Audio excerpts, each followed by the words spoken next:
Bismillahirrahmanirrahim. Today our topic of discussion is Bohr's atomic radius of hydrogen atom. कि Bohr का atomic radius क्या है hydrogen atom का, इसकी आज हम डेरिवेशन करेंगे। कि रेडियस हमारे साथ फर्स्ट ऑर्बिट का रेडियस क्या होता है, सेकंड ऑर्बिट का रेडियस क्या होता है हाइड्रोजन एटम में, और थर्ड ऑर्बिट का रेडियस क्या होता है, एंड सो ऑन। इसको आज हम कैलकुलेट करेंगे कि रेडियस को हम किस तरह कैलकुलेट कर सकते हैं। फॉर एग्जांपल ये हमारे पास एक एटम है, ये हमारे पास क्या है, यहाँ पर हम एक एटम को ड्रा करते हैं। ये हमारे पास एक एटम है और ये इसका न्यूक्लियस है। न्यूक्लियस के अंदर प्रोटॉन मौजूद होते हैं जिसको हम रिप्रेजेंट करते हैं ई प्लस से, और शेल में इलेक्ट्रॉन रिवोल्यूशन करते हैं जिसको हम ई माइनस से रिप्रेजेंट करते हैं। अच्छा, हमारे पास एटॉमिक नंबर क्या चीज होता है जिसको हम जेड से रिप्रेजेंट करते हैं। तो number of proton present in the nucleus of an atom is called atomic number. तो ये हमारे पास Z हो गया, Ze प्लस। ये हमारे पास नंबर ऑफ प्रोटॉन को यहाँ पर रिप्रेजेंट कर रहा है, और इलेक्ट्रॉन क्या कर रहा है, नंबर ऑफ नेगेटिव चार्जेस को रिप्रेजेंट कर रहा है। तो नंबर ऑफ इलेक्ट्रॉन और नंबर ऑफ प्रोटॉन इसमें इक्वल है, क्योंकि ये हमारे पास क्या है, हाइड्रोजन एटम है, और हाइड्रोजन एटम का एटॉमिक नंबर क्या होता है, 1 होता है। हाइड्रोजन एटम का एटॉमिक नंबर क्या होता है, 1। तो यहाँ पर एक प्रोटॉन है और यहाँ पर एक इलेक्ट्रॉन है। ये इलेक्ट्रॉन क्या करता है, यहाँ पर रिवोल्यूशन करता है अराउंड द न्यूक्लियस। तो ये पहले ऑर्बिट में भी जा सकता है, ये दूसरे शेल में भी जा सकता है, ये तीसरे शेल में भी जा सकता है, लेकिन इसके लिए इसकी अपनी एनर्जी को ज्यादा करना होगा।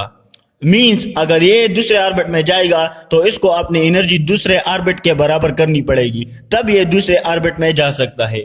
और इसी तरह अगर ये तीसरे ऑर्बिट में जाएगा तो इसको अपनी एनर्जी तीसरी ऑर्बिट के बराबर करनी पड़ेगी, तब ये तीसरे ऑर्बिट में जा सकता है। तो अब यहाँ पर हमने डिस्कस करने हैं फोर्सेस को, कि यहाँ पर कौन कौन सी फोर्सेस लग रही है। तो यहाँ पर आप लोग देख सकते हैं कि यहाँ पर पॉजिटिव चार्ज है न्यूक्लियस में, और यहाँ पर नेगेटिव चार्ज है। इलेक्ट्रॉन जब यहाँ शेल में रिवोल्यूशन करता है तो यहाँ पर नेगेटिव चार्ज है। तो यहाँ पर एक फोर्स ऑफ अट्रैक्शन डेवलप हो जाती है, यहाँ पर एक फोर्स ऑफ अट्रैक्शन डेवलप हो जाती है जिसको हम इलेक्ट्रोस्टैटिक फोर्स ऑफ अट्रैक्शन कहते हैं। और ये डेवलप क्यों होती है, क्योंकि यहाँ पर पॉजिटिव चार्ज है और यहाँ पर नेगेटिव चार्ज है। तो लाजमी बात है कि यहाँ पर एक फोर्स ऑफ अट्रैक्शन डेवलप होगी, और इसी फोर्स ऑफ अट्रैक्शन को हम इलेक्ट्रोस्टैटिक फोर्स ऑफ अट्रैक्शन कहते हैं। यहाँ पर हम कूलम लॉ को अप्लाई करते हैं। कूलम लॉ हमारे पास क्या है कि F is equal to K charge on one body and charge on other body divide by R square. ये हमारे पास क्या है, कूलम लॉ है। और अगर हम इसी को यहाँ पर अप्लाई करें तो हमारे पास इक्वल हो जाता है electrostatic force of attraction. F is equal to, ये कूलम लॉ है, तो कोलम्बिक फोर्स हमारे पास इक्वल है, Coulombic force is equal to K charge on one body. ये हमारे पास एक बॉडी है, Ze स्क्वायर, ये हमारे पास एक बॉडी है, तो Ze plus multiply by charge on other body. तो यहाँ पर E माइनस है, तो E minus divide by R square. तो ये हमारे पास इलेक्ट्रोस्टैटिक फोर्स ऑफ अट्रैक्शन है। अच्छा, यहाँ पर आप लोग देख सकते हैं कि K हमारे पास क्या है, कांस्टेंट है, और इसकी वैल्यू है, K की वैल्यू हमारे पास क्या है, 1 divide by 4 pi epsilon nought. ये हमारे पास K की वैल्यू है। अगर हम इसी वैल्यू को यहाँ पर पुट करते हैं तो ये इक्वेशन हमारे पास इक्वल आ जाती है कि F is equal to Coulombic force K 1 divide by 4 pi epsilon nought multiply by Ze plus E minus divide by R square. तो ये हमारे पास इक्वल आ जाती है 1 by 4 pi epsilon nought multiply by Ze square divide by R square. यहाँ पर आप लोग एक पॉइंट क्लियर कर ले कि यहाँ पर हमारे पास जो E प्लस है और E माइनस है, ये प्लस माइनस वो वाला प्लस माइनस नहीं है जो एक दूसरे के साथ कैंसिल हो जाती है। ये जस्ट हम रिप्रेजेंटेशन के लिए यहाँ पर लगाते हैं कि ये हमारे पास प्रोटॉन है और ये हमारे पास इलेक्ट्रॉन है। क्लियर हो गई बात।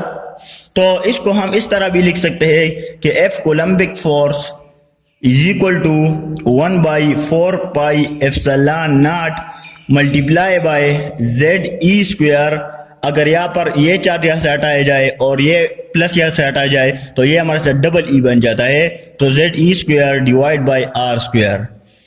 तो ये हमारे पास क्या आ जाता है नेक्स्ट स्टेप में, F Coulombic force is equal to 1 Z E square divide by 4 pi epsilon nought R square. तो ये हमारे पास एक इक्वेशन आ जाती है, ये हमारे पास क्या आ जाती है, एक इक्वेशन आ जाती है जिसको हम कोलम्बिक फोर्स कहते हैं, जिसको हम क्या कहते हैं, कोलम्बिक फोर्स कहते हैं।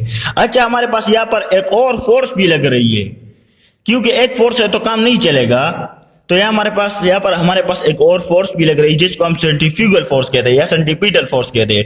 सेंट्रीपिटल फोर्स क्या करता है कि यहाँ पर जो इलेक्ट्रॉन है इसको न्यूक्लियस की तरफ धकेल रहा है, कि ये इलेक्ट्रॉन इस न्यूक्लियस की तरफ जा रहा है, और सेंट्रीफ्यूगल फोर्स क्या कर रहा है कि ये इलेक्ट्रॉन को आउटवर्ड खींच रहा है। तो रिजल्ट में क्या होता है कि सेंट्रीपिटल फोर्स और सेंट्रीफ्यूगल फोर्स आपस में इक्वल हो जाते हैं, और इसी तरह ये इलेक्ट्रॉन इस शेल में रिवोल्यूशन करता है। तो सेंट्रीपिटल फोर्स की वजह से क्या हो रहा है, ये इलेक्ट्रॉन न्यूक्लियस की तरफ अट्रैक्ट हो रहा है, और सेंट्रीफ्यूगल फोर्स की वजह से क्या हो रहा है कि ये इलेक्ट्रॉन न्यूक्लियस से बाहर जाने की कोशिश कर रहा है, कि ये इलेक्ट्रॉन शेल से बाहर जाने की कोशिश कर रहा है। तो रिजल्ट में ये दोनों फोर्स आपस में इक्वल हो जाती है, और ये इलेक्ट्रॉन यहाँ पर रेवोल्यूशन करता है आराम से अपने ऑर्बिट में। तो हमारे पास जो सेंट्रीफ्यूगल फोर्स है वो इक्वल है, हमारे पास किस चीज के इक्वल है कि F इज इक्वल टू ये क्या है, सेंट्रीफ्यूगल फोर्स है, सेंट्रीफ्यूगल फोर्स है, तो F is equal to mv square divide by r, ये सेंट्रीफ्यूगल फोर्स है। तो centrifugal force is equal to Coulombic force, ये दोनों फोर्सेस आपस में इक्वल है, ये दोनों फोर्सेस आपस में इक्वल है। तो इसको हम इस तरह भी लिख सकते हैं कि mv square divide by r is equal to Z E square divide by 4 pi epsilon nought r square.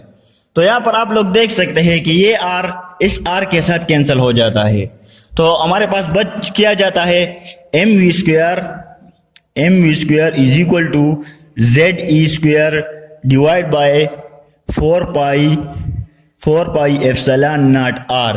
ये इक्वेशन हमारे पास बच जाती है।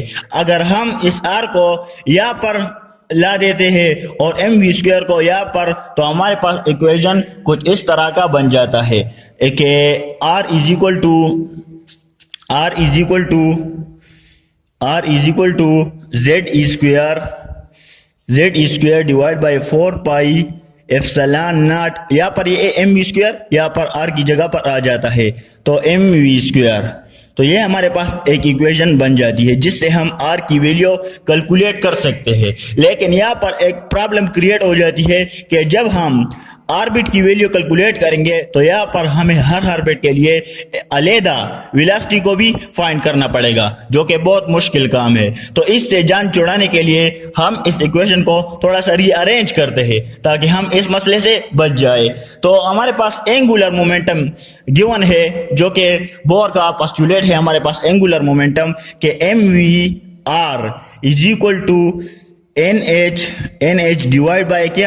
डिवाइड बाय 2 पाई, ये बोहर का पोस्टुलेट है हमारे पास। यहाँ पर हम वेलोसिटी को फाइंड करेंगे। वेलोसिटी को हम किस तरह फाइंड कर सकते हैं कि यहाँ पर हम इसको अकेला छोड़ देते हैं v को, और इन दोनों टर्मों को यहाँ पर ला देते हैं, तो ये हमारे पास इक्वल हो जाता है v is equal to nh divide by 2 pi mr। तो यहाँ पर जब हम स्क्वायर लेंगे, taking square on both side, तो ये हमारे पास इक्वल हो जाता है v square is equal to n square h square divide by 4 pi square m square और r स्क्वायर। ये हमारे पास इस चीज के इक्वल हो जाता है। तो यहाँ पर हम इसको नाम देते हैं a और इसको हम नाम देते हैं b, तो put value of a in b, यानी put value of v square in this equation. तो इसको हम यहाँ पर पुट करते हैं इन वैल्यूज को।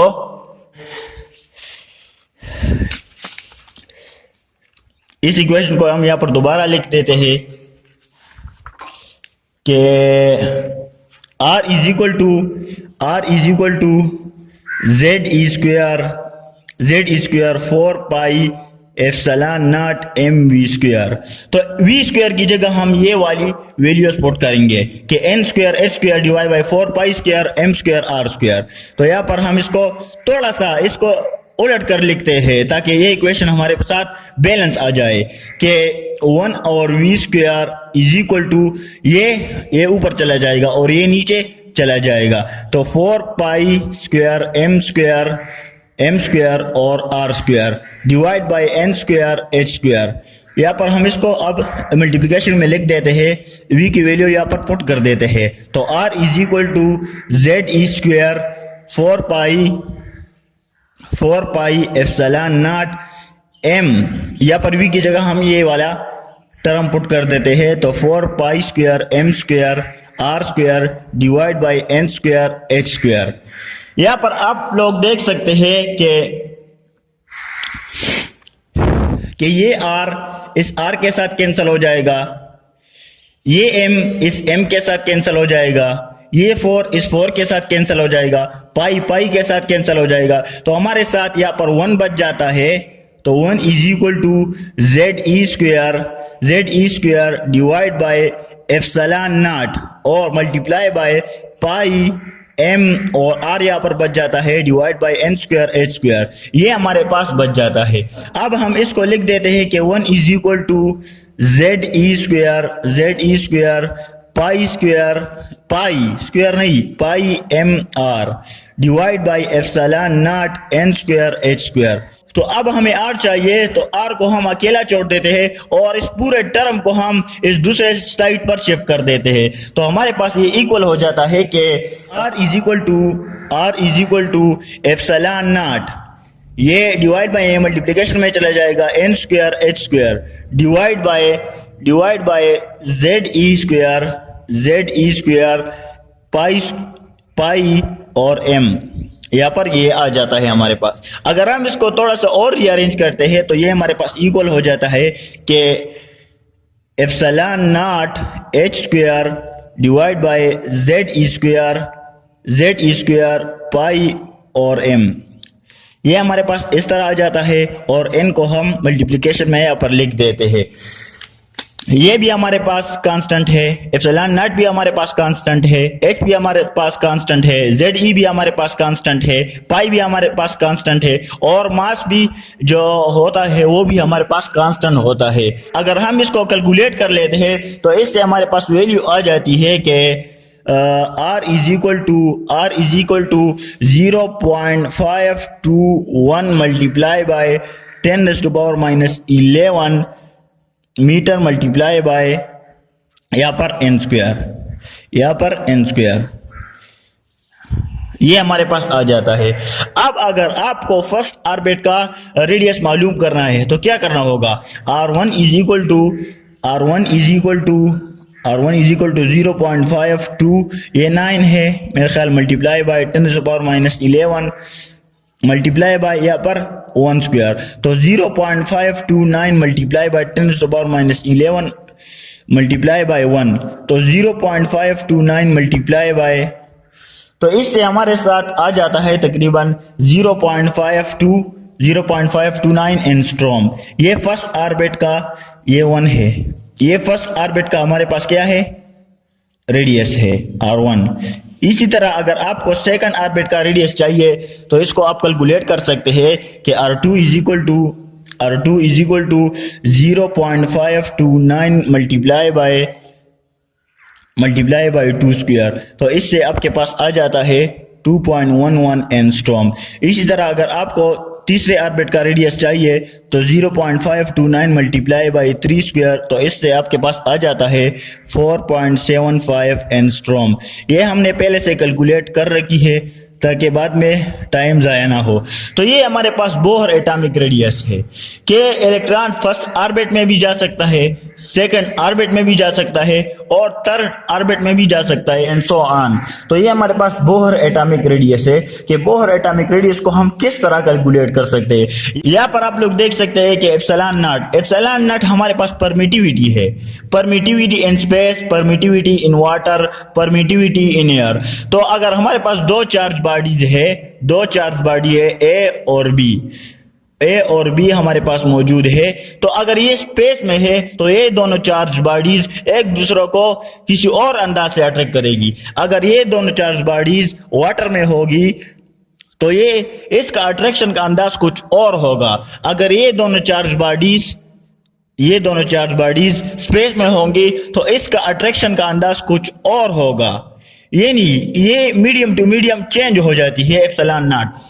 इस तरह हमारे पास प्लैंक कांस्टेंट, एच हमारे साथ क्या है, प्लैंक कांस्टेंट, जेड हमारे पास क्या है, एटॉमिक नंबर है, और ये हमारे पास चार्ज ऑन इलेक्ट्रॉन है, पाई हमारे पास इसकी वैल्यू है 3.14, और m हमारे पास क्या है, मास ऑफ इलेक्ट्रॉन, जिसकी वैल्यू है 9.11 मल्टीप्लाई बाय 10⁻⁻31 किलोग्राम, या 9.11 मल्टीप्लाई बाय 10⁻⁻28 ग्राम। तो ये हमारे पास इसकी वैल्यू है। अगर आप इसको यहाँ पर पुट कर देते हैं तो आपके पास ये आ जाता है। इससे आप R1, R2 और R3 and so on calculate कर सकते हैं। So this is all about Bohr atomic radius of hydrogen atom, और इसकी डेरिवेशन हमारे पास ये हो गई। So okay, thanks.